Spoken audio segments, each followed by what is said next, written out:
Hola, bienvenidos a un nuevo video. Hoy vamos a estar viendo una nueva colección en Among Us que se llama Snace.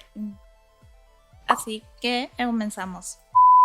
En Atomy Who los consigues como Snace Girls y tiene un market fee del 15%. Sobre esta colección dice que las chicas y girls están aquí para apoderarse de Walls. El proyecto es una colección de 10.000 NFTs que representan muchas chicas. O sea, cada uno de los NFT es único. Vas a tener siempre el número 1 de Mint y las rarezas vienen dadas de las diferentes y los diferentes atributos que tienen cada una de las chicas. Tienen muchos atributos como el tipo de color de ojos, cuál es el control que tienen, la silla, todo el color, si tienen zarcillos, si no tienen. Cada una de las chicas está bastante personalizada. Dice que este proyecto va más allá de simplemente ser una colección de NFT, sino que quieren ser un poco más comunitarios y ofrecerle a la comunidad colaboraciones, NFTs gratis, y la meta principal es ayudar a la audiencia a integrarse con la comunidad.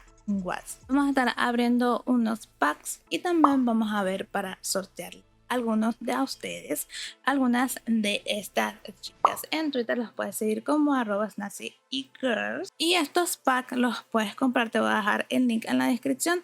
En total, como ya sabemos, son 10.000 chicas, así que son 10.000 packs. Todavía hay packs disponibles que puedes obtener por 20 watts al cambio en dólares. Vamos a estar abriendo un pack que tengo por acá.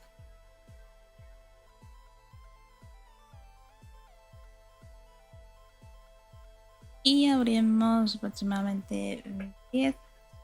Como ves, como te dije, cada una tiene el número 1, el número 1, porque pertenece al pack de las 10.000 chicas. Cada una tiene atributos distintos. Si le posas el color encima de ella, te puede decir todos los atributos que tiene y qué tipo de chica es.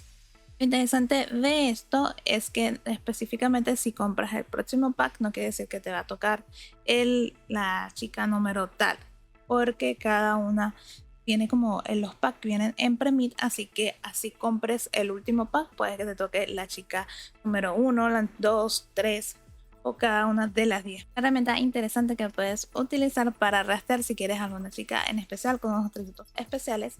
Esta página de Sim que tiene puedes hacer un filtro y puedes simplemente poner cada una de las cosas, atributos, darle a ejecutar y ver si la chica que estás buscando está disponible para comprarla en el mercado. Vamos a estar sorteando 3 de estas chicas, así que el link del sorteo te lo voy a dejar en la caja de descripción para que participes. Esta colección me pareció muy interesante y bueno, este ha sido todo el video. Espero te haya gustado. Recuerda suscribirte al canal y darle el like a este video. Todos los links van a estar en la caja de descripción. Recuerda que también tengo redes sociales y que puedes encontrarme en el Discord. Muchas gracias por haber visto este video y nos vemos en el próximo. Adiós.